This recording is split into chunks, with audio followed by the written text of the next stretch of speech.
They killed me twice with fentanyl before I stopped using a year ago. Does that scare you into quitting? Whew, that was enough for me. Especially the second time. After a week, I died a week apart. Oh, it happened twice in a week. And yeah, twice within a week, I was dead. The first time I remember because someone had stolen my truck. And I went down to try and find out if I could find the person, the girl who had taken it.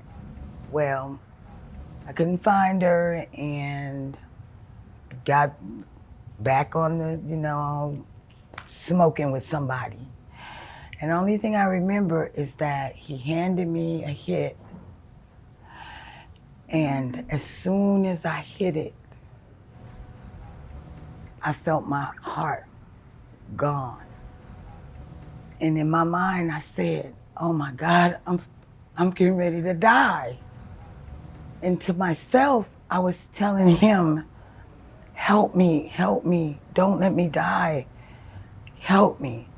And then nothing. I just felt cold, but to myself, I was like telling people, help me. And I found out that my friend, she was coming to buy some crack, and she saw somebody laying down in the parking lot, and she didn't know who it was. So she said she went to go get her crack, and then she came back and she said, who is that over there laying on the ground? They said, that's Girlie Girl. But she just faking. She all right. She said, no, she can't be all right. Girlie wouldn't be laying on that ground. She said she felt me and I was ice cold.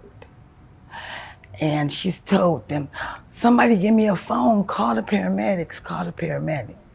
And they told her, no, call Grasshopper, which was my ex dude. Call Grasshopper. So long story short, she got a phone and she called the paramedics. They said when the paramedics got there that they just grabbed me, put me in, and I'm out.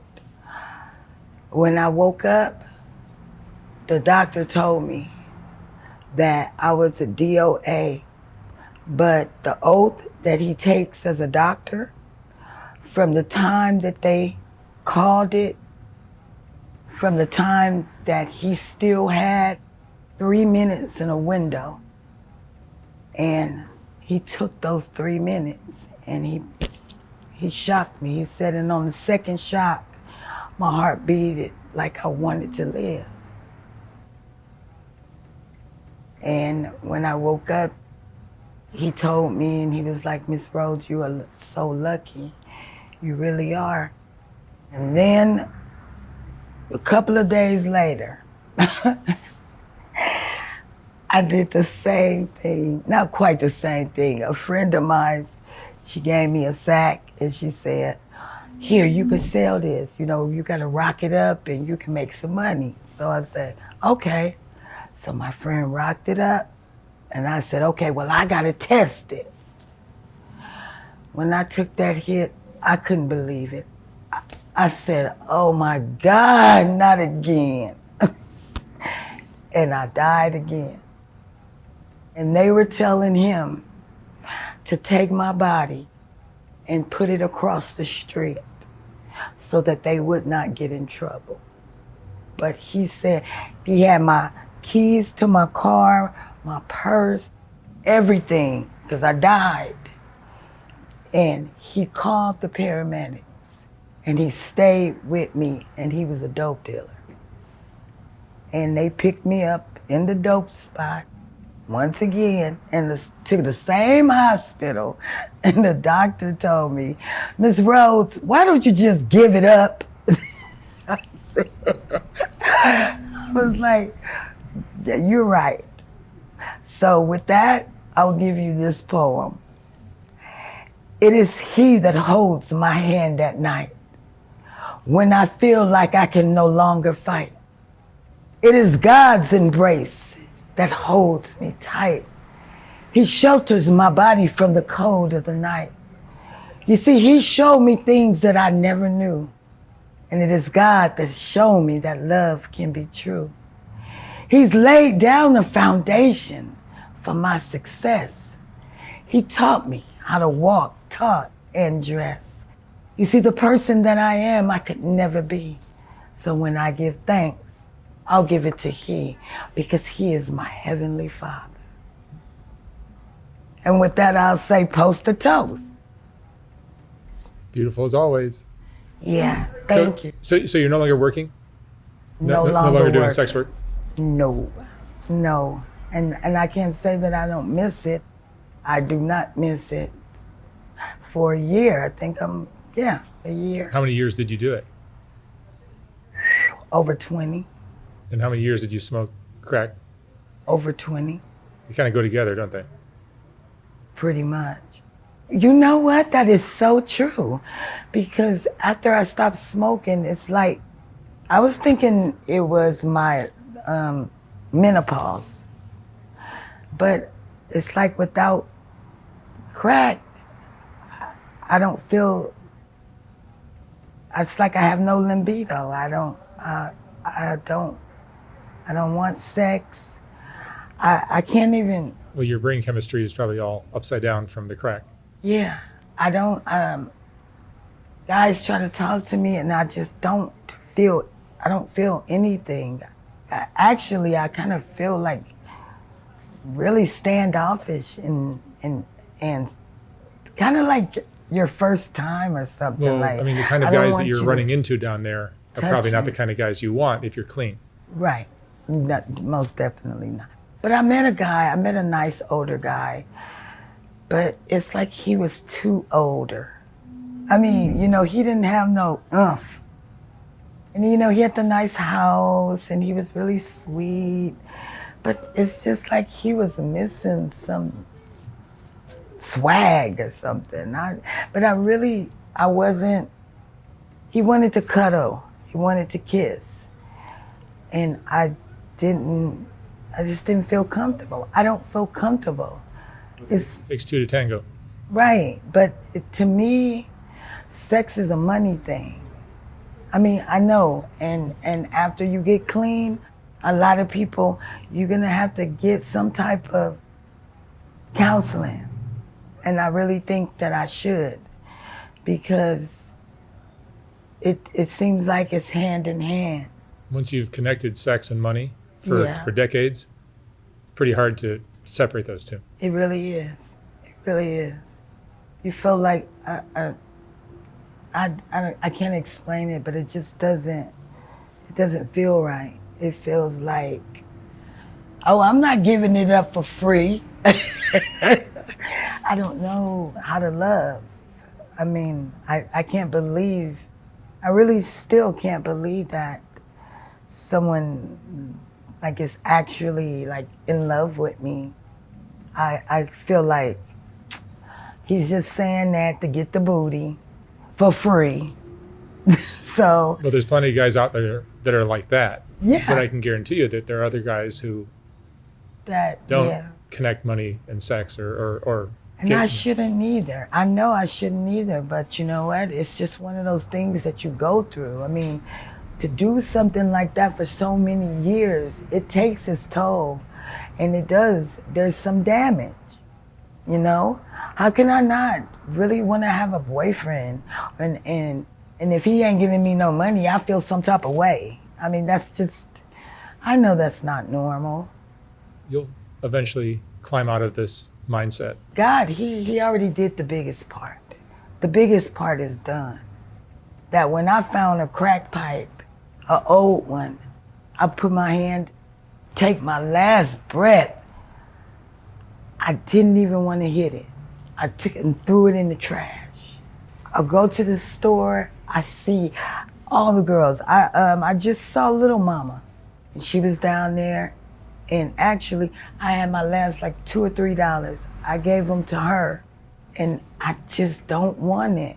And I guess when I died, man, I guess I was reborn again, and I'm telling you, it is the grace of a loving God, because I never thought I would see a day when I did not want to smoke the pipe. And it's like I don't even remember, like you don't even remember you used to do it. You feel me? That's, man, God is awesome. I don't care if you, whatever you believe in, but I believe in a God that saved me, and I do not no longer smoke crack cocaine. Now, if he can take the bottle from me, I'll be doing some magic.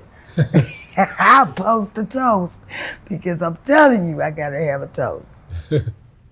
But I love everybody that loves my poetry, and I really do. I think that at the end of this journey, I think I want to have a little book, or you could do a little social media page where you recite your poetry. Yeah. You know, like every day, like you seem to be pretty prolific. Yeah, like every day an open diary. Like every day, what it takes me, and what I encounter with other people and myself, and getting back into my family, because that's gonna be the hardest thing in the world. Now that brings me anxiety, because I have not seen my kids in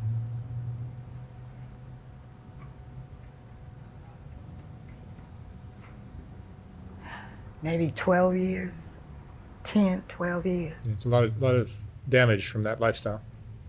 And I've yet to see, I see them on Facebook, and I talk to them a little bit on the phone, but I'm always I want to like hurry and hang up, because I feel some type of way. So I've been thinking about just going ahead, bite the bullet, move out there to Vegas where they are before I go to Mississippi. And you're moving to Mississippi? Mm-hmm. That's what you told me before we started? My grandmother, my grandfather, they had the 47, you know, when they gave them 40 acres and a mule. Well, my family kept ours. And the family out there paid the taxes on the land. And so now we have 47 acres in Madison, Mississippi. Wow. That'll be a change of life. Oh, God, yeah. So I guess the end of this journey, I told you, I saw it. I really did. I felt it. Felt it somewhere in my heart. I didn't know how it was going to happen. And it took death. But I didn't see no light. So I'm supposed to be right here. Yeah, so I hope everybody, when I do get my channel, well, you'll help me along with that, sure. What to do, and pretty soon I'll be right out there. I mean, I'll probably start posting tomorrow. There you go. Because I need something positive to do with myself, and it's something I do well, so. You sure do. All right. Girlie Girl, thank you so much for coming back. Thank you. And gracing us with a little more of your poetry. I'm happy for you. Thank you. You don't see a whole lot of stories of people recovering from these lifestyles. You don't, and I know. I know. I don't, it had to be when I died. Because I do not feel, I used to wake up in the morning and I had to have a hit. I'm around. I'm running around on the street. I felt like I needed a hit, and I cannot explain to you that I can wake up in the morning and I don't smoke crack cocaine. It's a power greater than myself. So the first step is right. That you have to go, there is a power greater than yourself that will restore you back to sanity. They did not lie about that. Good for you. So to everybody, post a toast. Because when he get the bottle away from me, I won't be the baby. All right. Thank you, darling. Love you.